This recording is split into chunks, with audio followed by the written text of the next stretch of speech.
오늘 하나님께서 주시는 말씀 보겠습니다. 요한복음 6장 26절에서 35절까지의 말씀 보겠습니다. 요한복음 6장 26절에서 35절 말씀 우리 제가 읽도록 하겠습니다. 예수께서 대답하여 이르시되 내가 진실로 진실로 너희에게 이르노니 너희가 나를 찾는 것은 표적을 본 까닭이 아니요 떡을 먹고 배부른 까닭이로다.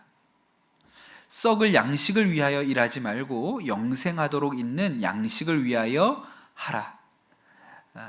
이 양식은 인자가 너희에게 주리니 인자는 아버지 하나님께서 인치신 자니라. 그들이 묻되 우리가 어떻게 하여야 하나님의 일을 하오리까? 예수께서 대답하여 이르시되 하나님께서 보내신 이를 믿는 것이 하나님의 일이니라 하시니 그들이 묻되 그러면 우리가 보고 당신을 믿도록 행하시는 표적이 무엇이니까? 하시는 일이 무엇이니까? 기록된 바 하늘에서 그들에게 떡을 주어 먹게 하였다 함과 같이 우리 조상들은 광야에서 만나를 먹었나이다. 예수께서 이르시되 내가 진실로 진실로 너희에게 이르노니 모세가 너희에게 하늘로부터 떡을 준 것이 아니라 내 아버지께서 너희에게 하늘로부터 참떡을 주시나니 하나님의 떡은 하늘에서 내려 세상에 생명을 주는 것이니라. 그들이 이르되 주여 이 떡을 항상 우리에게 주소서. 예수께서 이르시되 나는 생명의 떡이니 내게 오는 자는 결코 줄이지 아니할 터이요 나를 믿는 자는 영원히 목마르지 아니하리라. 아멘. 하나님의 말씀입니다. 네, 오늘은 예수님의 기적 네 번째 시간, 요한복음에 나오는 예수님의 기적의 네 번째로 오병이어 기적에 대해서 여러분과 함께 말씀 나누려고 합니다. 예수님이 이 땅에 오셔서 행하셨던 여러 기적 중에 아주 대표적인 기적이 오병이어라는 기적이지요.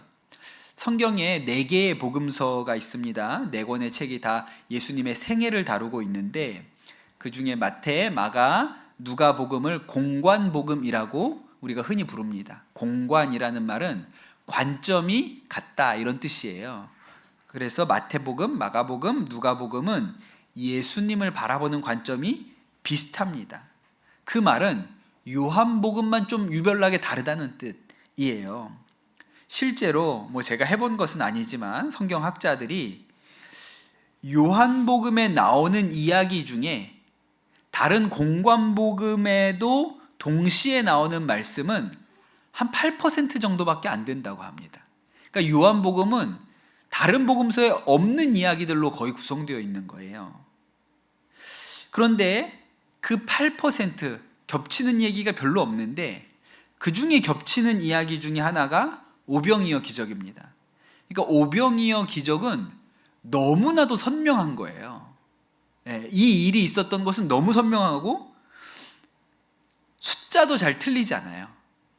예를 들어 예수님이 부활하시고 천사가 1명이 나타났는지 2명이 나타났는지가 복음서마다 조금씩 다릅니다.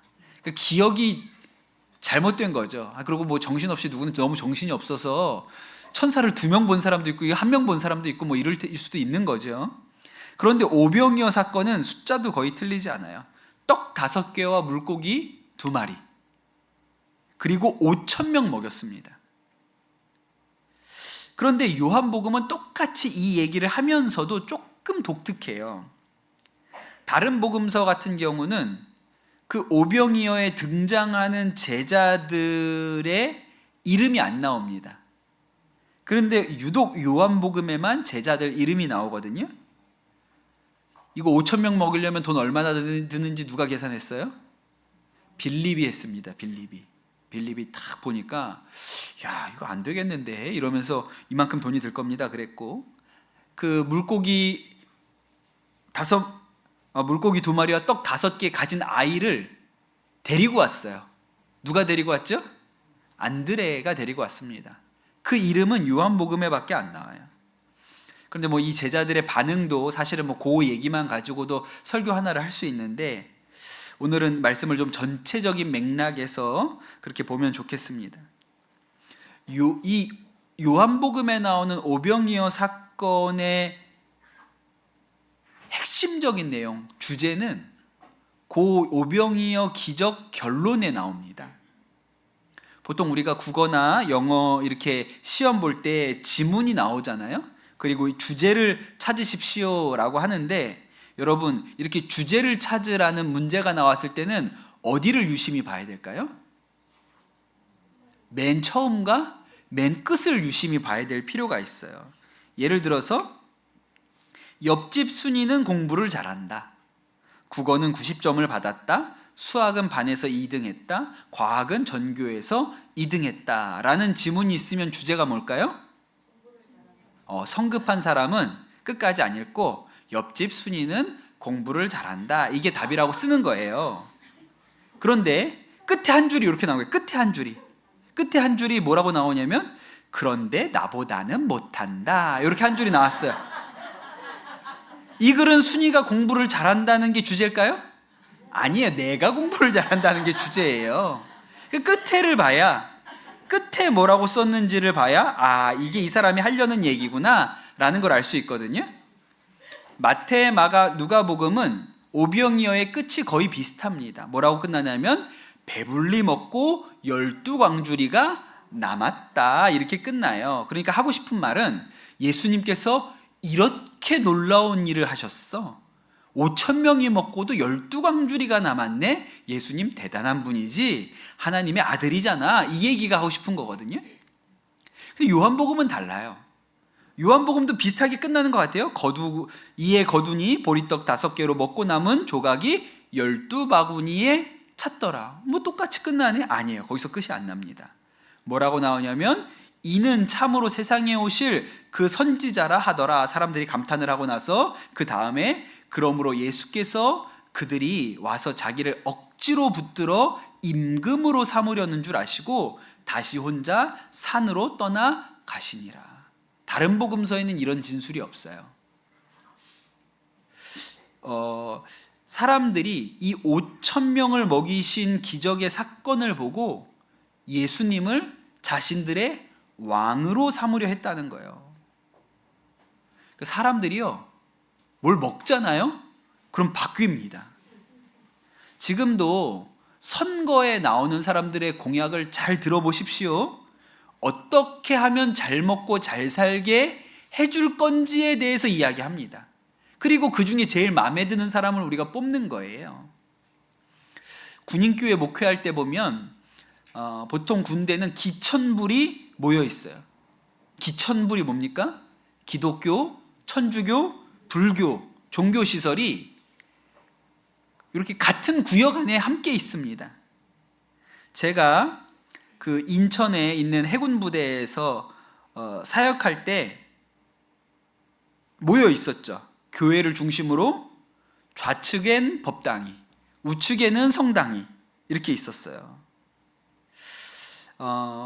그러니까 이 종교시설에 어디가 더 많이 가냐, 이게 굉장히 중요하고 눈에 보입니다. 대체적으로는 기독교가 압도적인 1등이에요. 왜냐? 이런 얘기가 있어요. 절에 가면 워커를 벗어야 되기 때문에 귀찮아요.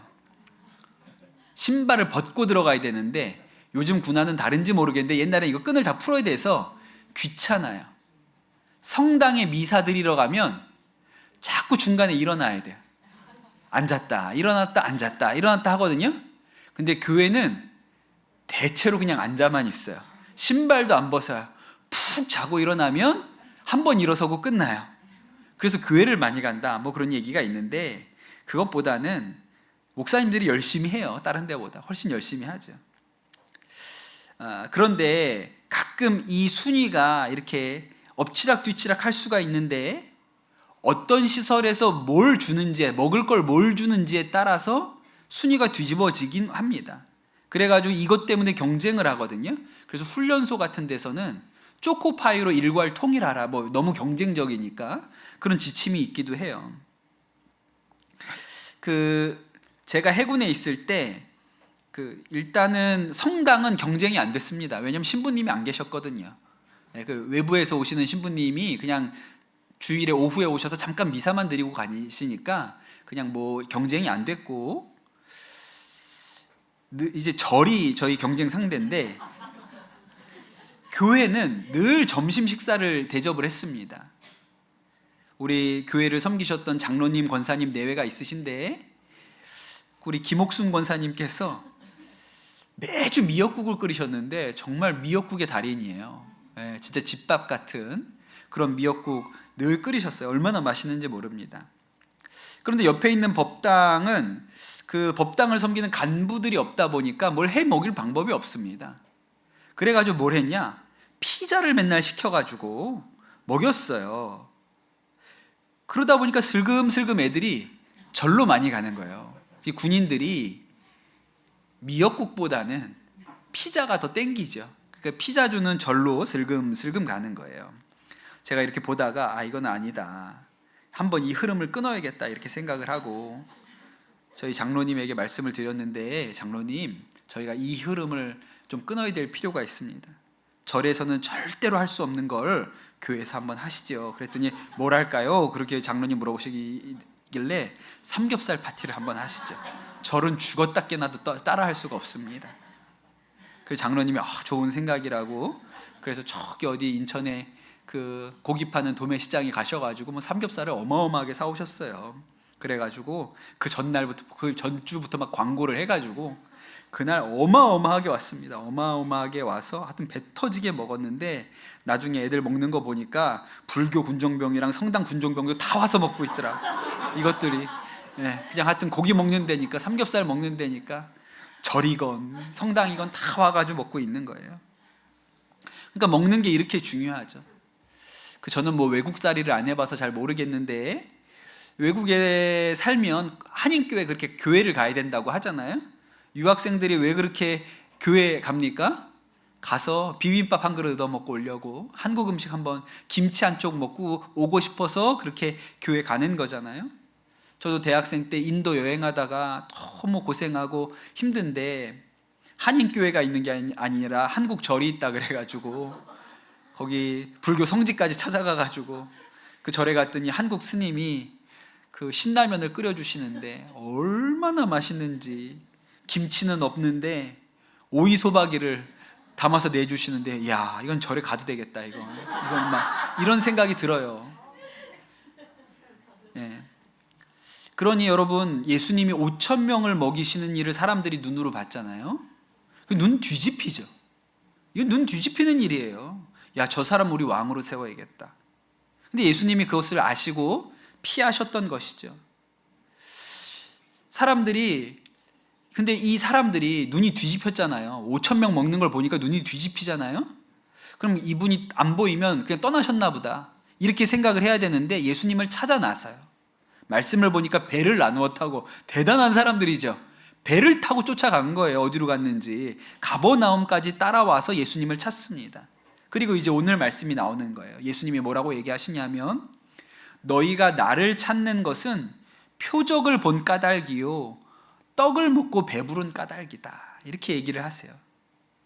예수님 자체가 아니라 기적 때문에, 떡 때문에 왔다는 거죠. 그러면서 그 모세 시대에 하나님께서 모세를 통해서 만나와 메추라기를 보내주셨던 얘기를 합니다. 그러면서 예수님한테, 모세는 우리한테 이렇게 먹을 걸 줬는데, 조상들에게 먹을 걸 줬는데 당신은 무슨 일을 행하실 것입니까? 무슨 일을 행하실 것입니까? 이렇게 물어봐요. 지난번에 한 번 우리 5,000명을 먹이셨는데 한 번이 아니라 모세처럼 40년을 먹고 살 수 있게 해줄 수 있냐? 이렇게 물어보는 거죠. 그러자 예수님께서, 하나님의 떡은 하늘에서 내려 세상에 생명을 줄 것이다, 그렇게 얘기를 하세요. 백성들이 이 얘기를 듣고, 야, 진짜 모세가 했던 것처럼 만나와 메추라기로 40년을 먹여줄 모양이다, 그러면서 주여 이 떡을 항상 우리에게 주소서, 그렇게 얘기를 하거든요. 근데 그때 예수님께서 이상한 얘기를 하시는 거예요. 예수님이 뭐라고 얘기하셨냐면 35절에 이르시되 나는 생명의 떡이니 내게 오는 자는 결코 줄이지 아니할 터이요 나를 믿는 자는 영원히 목마르지 아니하리라. 딱 이 말씀을 듣는 순간 분위기가 이상해졌습니다. 사람들이 막 수군수군 하는 거예요. 이게 뭔 소리냐, 자기가 하늘에서 내려온 떡이라고 그러는데, 아니 이 사람 우리 알잖아, 그 나사렛 요셉 그 목수 아들, 근데 무슨 자기가 하늘에서 내려왔다고 하는 거예요. 막 웅성웅성 하는 거예요. 예수님께서 더 분명하게 얘기하십니다. 모세가 준 만나를 먹은 사람은 다 죽었지만 내가 주는 떡을 먹은 사람은 영원히 죽지 않는다. 내가 줄 떡은 나의 살이다. 사람들이 이 얘기를 듣고 또 너무 충격을 받은 거예요. 그럼 우리한테 무슨 식인종이 되라는 얘기인가? 자기의 살을 뜯어먹으라는 얘기인가? 예수님께서 더 분명하게 얘기하셨어요. 내 살을 먹고 내 피를 마시는 자는 영생을 가졌고 마지막 날에 내가 그를 다시 살리리니 내 살은 참된 양식이요 내 피는 참된 음료로다. 이제 이렇게 말씀하시고 나니까 제자들도 흔들려요. 예수님 따라다니던 제자들도 당황합니다. 60절에 보면 제자 중 여럿이 듣고 말하되 이 말씀은 어렵도다. 누가 들을 수 있느냐 한데 그랬어요. 이해가 안 된다는 거예요. 자기들이 제자들인데도 불구하고 내 살을 내 피를 먹어라? 뭔 소리야 이게 도대체. 66절에 보면 뭐라고 나오냐면 그때부터 그의 제자 중에 많은 사람이 떠나가고 다시 그와 함께 다니지 아니하더라. 그러니까 여러분 오병이어 사건 때문에 수많은 사람들이 예수님을 왕으로 세우려고 하고 따라다녔는데 내 살을 먹고 내 피를 마셔야 영생을 얻는다고 하니까 사람들이 저 미친 사람이구나, 제정신이 아니구나, 제자라고 따라다녔던 사람들마저도 예수님을 떠나갔다고 성경이 기록하고 있는 것입니다. 떡과 물고기를 먹는 건 너무 좋았어요. 밤새서 쫓아왔습니다. 그런데 내 살을 먹고 내 피를 마셔야 된다 하시니까 다 떠나갔어요. 근데 여러분, 우리가 예수님을 먹어야 합니다. 그 이상하죠? 여러분도 저를 떠나가실 건가요? 여러분, 예수님을 먹어야 돼요. 제가 전에 다윗이 골리앗과 싸운 이야기를 하면서 다윗이 어떤 사람이라고 말씀드렸냐면 어려서부터 승리의 맛이 뭔지 아는 사람이라 그랬어요. 그가 어려서 들판에서 양을 칠 때 맹수가 오면 하나님께 기도하고 물맷돌로 맹수를 물리쳐 본 경험이 있어요. 하나님이 주신 승리의 경험이 있는 사람이에요. 그래서 시편 34편 8절에 뭐라고 얘기했냐면 너희는 여호와의 선하심을 어떻게 하라고요? 맛보아 알라 그랬어요. 먹어야 된다니까요. 먹는다는 얘기는 진짜 뜯어 먹는다는 얘기가 아니라 경험을 해봐야 안다는 거예요. 여러분, 그러니까 예수님도 먹어봐야 돼요. 무슨 말이죠? 경험을 해봐야 돼요. 지난주에 제가 우리 청소년들하고 같이 수련회를 다녀왔잖아요. 네, 지금 오늘 제가 너무 마음이 기뻐요. 우리 청소년들이 몇 명이 오늘 성령 집회로 왔어. 지난주에 은혜를 받았는지 성령 집회로 왔어요. 제가 너무 마음이 기쁩니다. 잘 왔다. 우리 박수 한번 칠까요? 네.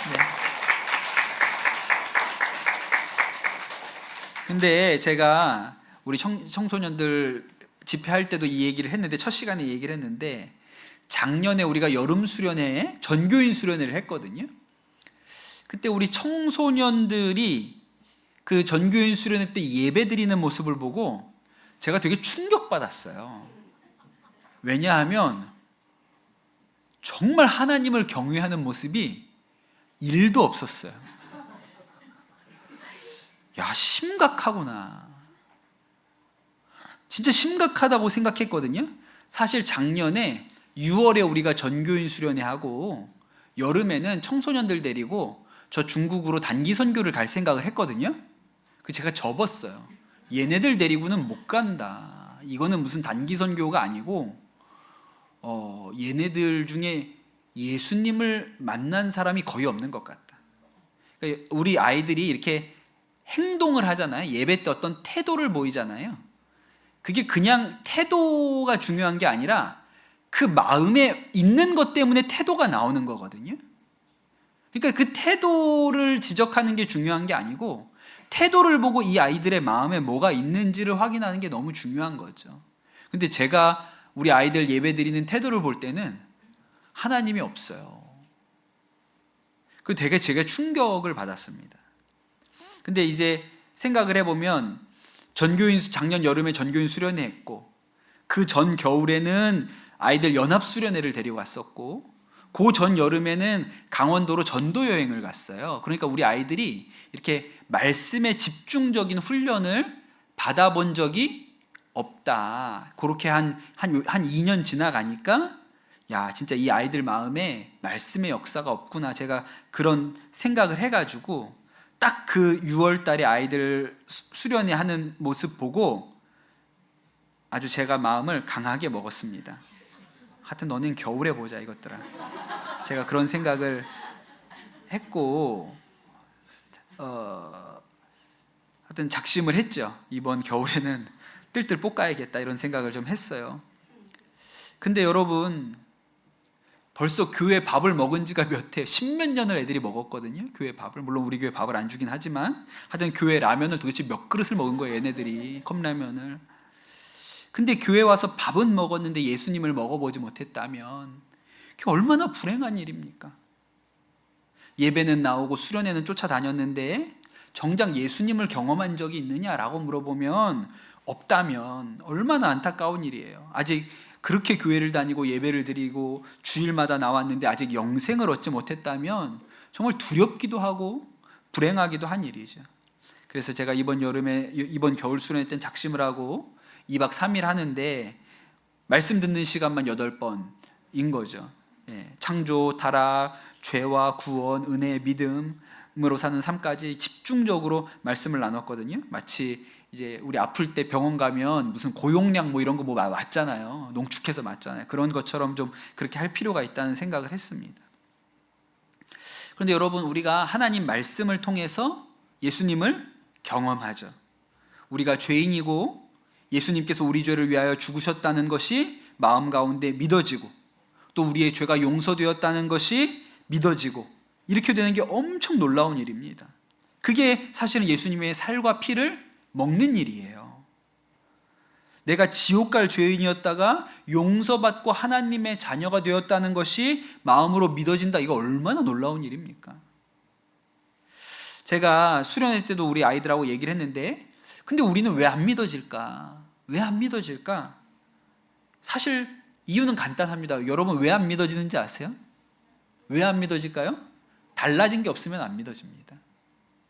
예수 믿었다고 했는데 교회 다녔다고 했는데 아무것도 달라진 게 없어요. 그러면 안 믿어져요.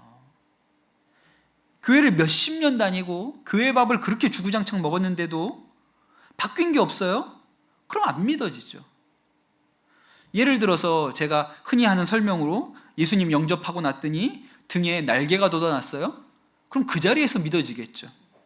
예수님 영접했더니 얼굴에서 막 광채가 나기 시작했어요? 그 자리에서 믿어지겠죠.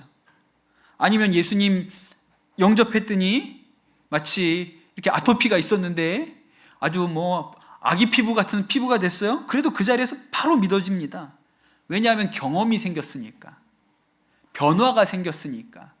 그러니까 예수님을 먹은 게 되는 거죠. 경험이 생겼으니까 바로 믿어져요. 그런데 왜 안 믿어지냐? 아무것도 달라지지 않았기 때문에 안 믿어지는 것입니다. 그래서 맛을 몰라요. 제가 은사주의자는 아니거든요. 저는 뭐 은사를 가진 것도 없어요. 그냥 기껏해야 방언 하나 하는 것밖에 은사가 없어요. 그런데 제가 은사주의자는 아닌데 방언이란 은사는 굉장히 중요하게 여깁니다. 꼭 방언을 해야 예수님을 경험한 것은 아닌데 아까 얘기한 것처럼 등에서 날개가 돋아나거나 얼굴에서 빛이 나거나 이런 일은 안 생기잖아요. 그런데 우리가 성령의 역사를 경험할 때 우리에게 즉각적으로 오는 변화 중에 하나가 눈으로 확인할 수 있고 경험할 수 있는 즉각적인 사인 중에 하나가 방언인 거예요. 그러니까 방언이 터지면 믿어지게 돼 있어요. 어떻게 이런 일이 생기지? 왜 내 혀가 내 맘대로 움직이지? 깜짝 놀라는 거예요. 그러니까 날개가 돋아난 거랑 비슷한 일이 일어나는 거죠. 그래서 뭔가 내 안에 다른 일이 일어났다는 것이 믿어지는 중요한 통로로 방언이 있으면 되게 믿기가 쉬워져요. 그래서 늘 그런 얘기를 합니다. 도전을 해요. 그 첫날 집회를 마쳤는데 전도사님이 와서 나중에 얘기를 해줬는데 여학생 하나가 방언을 어제 받았다는 거예요. 밤에. 그래서 제가 너무 감사하고 놀라웠죠. 야, 하나님이 일하셨구나. 둘째 날 집회가 끝나고 하나님이 이 2박 3일 수련회 동안 주셨던 마음, 또 결심, 이런 고백을 나눌 사람이 있으면 나오라 그랬는데 우리 애들이 많이 나왔어요. 뭐 나와가지고 다 좋은 얘기를 한 건 아니에요. 저거는 정신이 없어서 나왔구나 이런 얘기도 그냥 남들이 나가니까 나도 무슨 얘기를 앞에 나가서 해야 되는 것처럼 나온 애들도 좀 있긴 있어요. 그런데 나와서 이렇게 그런 게 있거든요. 성령의 떨림 중에 얘기하는 게 있습니다. 막 앉아 있으면 견딜 수 없는 것 같은, 하여튼 나가서 이 얘기를 해야 될 것 같은 성령의 강권하심으로 나오게 되는 일들이 있거든요. 나와서 이야기를 하는데 그 중에 방언받았다고 간증을 나누는 친구들이 여러 명 있었어요. 또 한 가지 제가 아주 인상적이었던 거는 우리 남학생 중에 하나가 자기는 제가 이제 애들 기도를 훈련을 시킬 때 늘 입을 열어서 기도하라고 시키거든요. 주여 하라 그래요. 주여. 못하겠으면 주여라도 따라하라. 근데 안 하는 애들은 끝까지 안 합니다. 근데 니네는 안 하면 평생 못한다. 하라 그러면 해라. 입을 열어서 기도를 해라. 소리를 내서, 속으로 기도하지 말고 소리를 내서 기도하라고 하는데, 남학생 하나가 한 번도 소리를 내서 나니까 기도해 본 적이 없는데 하도 목사님이 해야 된다고 하니까, 소리를 내서 해보라고 하니까 처음으로 해봐야겠다는 생각이 들어서 소리를 내서 기도를 했는데 시작하고 나니까 기도가 술술 나왔다는 거예요. 그 얘기를 하더라고요. 그거 얼마나 기쁜 일이에요. 주님의 살과 피를 먹어봐야 한다니까요. 먹어봐야 맛을 알아요. 여러분, 우리가 이때 이 사람들은 예수님의 살과 피를 먹으라고 할 때 그 이해가 안 되는 거예요. 이게 도대체 무슨 소린가? 예수님 따라다녔던 제자들도 그 말씀을 듣고는 저 이상한 사람이야 그랬거든요. 근데 우리에겐 전혀 이상한 말씀이 아니죠. 우리가 예수님을 경험하는 아주 중요한 수단이 성찬식이에요. 성만찬을 통해서 우리가 예수님을 경험하거든요. 그때 살과 피를 먹잖아요. 그런데 당시에 이 얘기를 들었던 제자들은 너무 이상한 얘기예요. 그런데 안타까운 것은 지금 교회에서 예수님의 살과 피, 성찬식을 하면서도, 그 성찬식을 수도 없이 했으면서도 예수님을 경험하지 못한 성도들도 여전히 많이 있다는 거예요. 그냥 떡 주니까 떡 먹었고, 포도 주니까 포도주 먹었지, 아유 뭐 이렇게 감질나게 조금만 줘, 좀 한 움큼 주지, 좀 이게 좀 곱부가 좀 커야 좀 이게 무슨 좀 취기도 돌고 이러지, 요런 정도의 생각밖에 못하고, 그러니까 예수님을 경험한 게 아닌 형태의 그냥 성찬만 하는 성도들도 많다는 겁니다.